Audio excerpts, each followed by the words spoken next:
આ તો કેમ છો મારા વાલા ખેડૂત મિત્રો, પશુપાલક મિત્રોનું આજના નવા વિડીયોમાં તમારું દિલભર્યું હાર્દિક સ્વાગત છે. ખેડૂત મિત્રો અને પશુપાલક મિત્રો, ચેનલ ઉપર જો તમે પહેલી વાર વિઝિટ કરી રહ્યા છો તો બે હાથ જોડીને નમ્ર વિનંતી કરું છું કે તમે ચેનલને સબસ્ક્રાઇબ કરો, વિડીયોને એક લાઇકનું બટન છે તે દબાવવાનું ના ભૂલતા.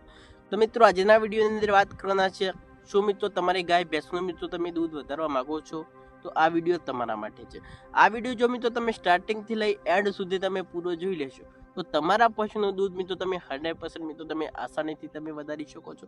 જો તમારું તાજું પશુ વિવાણ થયેલું છે અથવા મિત્રો તમારા પશુનો વિવાણના 2-3 મહિના થઈ ગયા છે અથવા મિત્રો તમારું પશુ દિવસે દિવસે મિત્રો દૂધની અંદર ઘટાડો થઈ રહ્યો છે તો આ વિડીયો તમે પૂરો જોવાનું ના ચૂકતા.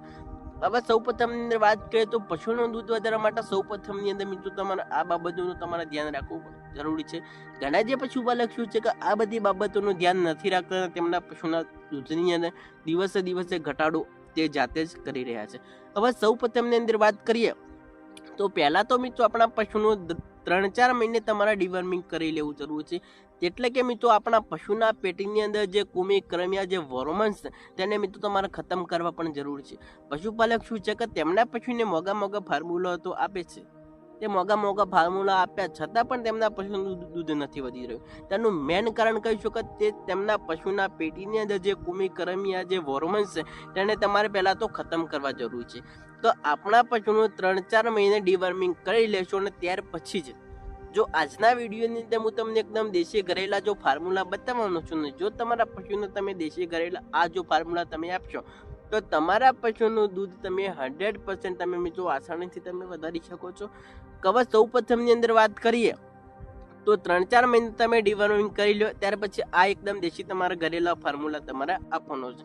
તેના પહેલાં પણ મિત્રો તમારે આ બધી બાબતોનું ધ્યાન પણ રાખવું જરૂરી છે કે આપણે ફોર્મ્યુલા પહેલો આપ્યા પહેલાં તમારે આ બાબતોનું પણ સાથે સાથે મિત્રો તમારે ધ્યાન રાખવું જરૂરી છે કે તમારા પશુનું મિત્રો જે તમે ચારો આપો છો, તમારા પશુનું મિત્રો જે તમે ખાણદાણ આપો છો તેના નિયમો પણ તમારે બદલવા જરૂર છે. તો તમારા પશુનું મિત્રો દિવસની અંદર તમે કેટલી વાર ચારો આપતા હતા તે મને કોમેન્ટ કરીને અવશ્ય બતાવજો. ને આજના વિડીયોની અંદર તમારા ઓછા ખર્ચની અંદર વધુ દૂધ તમારે મેળવવું છે તો આ વિડીયો તમે શાંતિથી જોઈ લેજો. અને ઘણા જે પશુપાલક શું છે કે આ બધી ભૂલો કરતા હોય છે ને તેમના પશુનું દૂધ છે તે દિવસે દિવસે તે ઘટાડી રહ્યા છે. કે તમારા પશુને મિત્રો ફક્ત મિત્રો દિવસની અંદર તમારે 3 વાર ચારો આપો અને તમે અઢળક માત્રાને તમે દૂધ મેળવી શકો છો.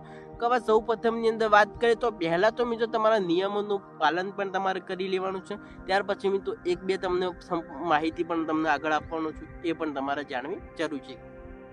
કે હવે સૌ પ્રથમની અંદર વાત કરીએ તો સવારે પણ મિત્રો તમારા પશુનો મિત્રો તમે 6 અથવા મિત્રો તમારા 7 વાગે તમારા પશુનો ચારો આપવાનું રાખો. ત્યાર પછી મિત્રો બપોરે 12 વાગે અથવા મિત્રો તમારે 11 વાગે તમારા પશુને ચારો આપી દેવાનો. ત્યાર પછી હવે સાંજના મિત્રો 6-7 વાગે તમારે ચારો આપવાનો છે.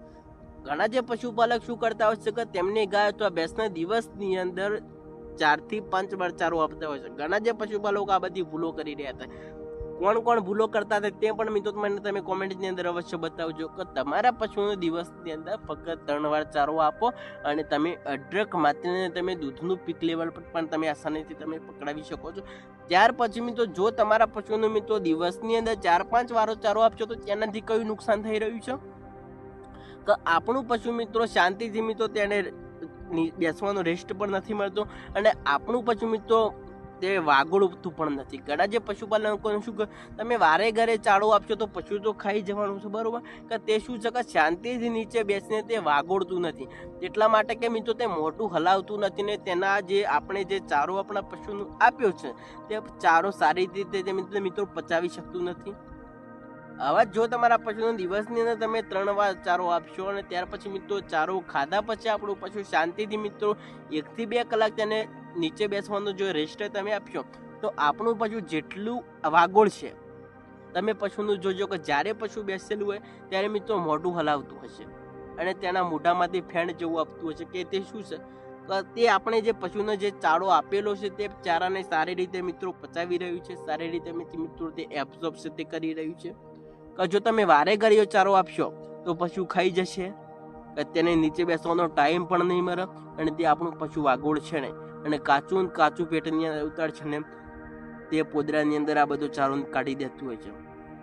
કે જેટલું મિત્રો તમારા પશુને તમે ઓછો ચારો આપજો, જેટલું આપણું પશુ વાગોળ છે તેટલા જ અંતે દૂધ પણ બની શકે છે અને ફેંટ પણ તમે બે પશુ છે તે બની શકતું હોય છે. હવે સૌ પ્રથમની અંદર વાત કરીએ તો તમારા પશુને કઈ રીતે ચારો આપવાનો છે કે 50% મિત્રો તમે લીલો ચારો આપો, તો 40% મિત્રો તમે સૂકો ચારો આપો. 40% લીલો ચારો આપો તો 50% મિત્રો તમે સૂકો ચારો આપો. હવે તેની અંદર 20 થી 30% મિત્રો તમારા પશુ આહાર પણ આપી દેવાનું જરૂરી છે. હવે આપણે એકદમ દેશી ઘરેલું ફોર્મ્યુલા ઉપર આવી જવાનું છે. હવે જે તમારા પશુને મિત્રો જે ખાણદાણ જે પશુ આહાર આપો છો તેની અંદર આ ભૂલ તમારે ક્યારે નથી કરવાની કે તે ખાણદાણની અંદર 50 ગ્રામ 100 ગ્રામ જેવો મિત્રો તમારે મિનરલ મિક્સર પાવડર આપવાનું તમારે ચાલુ જ રાખવાનું છે.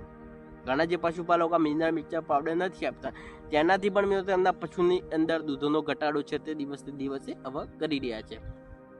હવે સૌ પ્રથમની અંદર વાત કરીએ તો આપણે એકદમ દેશી ઘરેલું ફોર્મ્યુલા ઉપર આવી જવાનું છે. હવે સૌ પ્રથમની અંદર શું છે કે મિત્રો 200 થી 250 ગ્રામ જેવું મિત્રો તમારે ગોરે લઈ લેવાનું છે. બીજા નંબરની અંદર મિત્રો 50 થી 100 ગ્રામ જેવું મિત્રો તમારે સુવા લઈ લેવાના છે. ત્યાર પછી હવે મિત્રો આપણું તાજું પશુ વિવાયેલું છે તો તાજું પશુ માટે મિત્રો 50 ગ્રામ અથવા મિત્રો 100 ગ્રામ સરસોનું તમારે તેલ પણ લઈ લેવાનું છે અને 50 ગ્રામ મિત્રો તમારે અજમો લઈ લેવાનું છે. જો તમારું તાજું પશુ વિયાયેલું છે મિત્રો 50 થી 100 ગ્રામ તેલ પણ તમે આપી શકો છો. તેનાથી શું છે કે આપણા પશુના પેટની અંદર જે બધી મેલી છે જે બગાડ છે તે મિત્રો સારી રીતે સાફ થઈ જશે. ત્યાર પછી મિત્રો જો તમારું પશુ સામાન્ય ગાભણ છે, ગાભણ જેવું મિત્રો તમને લાગે છે તો તે બધા પશુનું શું છે કે આપણા તેની અંદર સરસોનું તેલ નથી આપવાનું, કારણ કે સરસોનું તેલ ગરમ હોય છે. તાજું પશુ વિવાયેલું છે અને આપણું પશુ જો મિત્રો તે પશુનું તમે દૂધ વધારવા માંગો છો તે બધા પશુને તમે સરસોનું તેલ પણ તમે આપી શકો છો. હવે મિત્રો તમારા 200 થી 250 ગ્રામ જેવો ગોરે લઈ લેવાનો છે. 50 થી 100 ગ્રામ જેવા મિત્રો સુવા લઈ લેવાના છે. 50 ગ્રામ મિત્રો તમે અજમો પણ તમે લઈ શકો છો. આ મિત્રો તમારા પશુને ખાણદાણની અંદર તમે મિક્સ કરી પણ આપી શકો છો, અથવા મિત્રો જે તમે ગોળનું પાણી ઉકાળી અને તેની અંદર પણ નાખી અને ઉકાળીને તમારા પશુને તમે પાવાનું ચાલુ કરી દેશો તો તેનાથી પણ તમારા પશુનું દૂધનું પીક લેવલ તમે આસાનીથી તમે વધારી શકો છો. ત્યાર પછી હવે તમારા પશુનું તો તમે શીરો બનાવી પણ તમે આપી શકો છો, લાપસી જેવું પણ તમે બનાવી આપી શકો છો. તેની અંદર પણ તમે કોઈ પણ રીતે તમારા પશુને તમે આજે એકદમ દેશી ઘરેલું ફોર્મ્યુલા છે એ તમે આપી શકો છો. તો ચાલો આજના વિડીયોની અંદર બસ આટલું જ.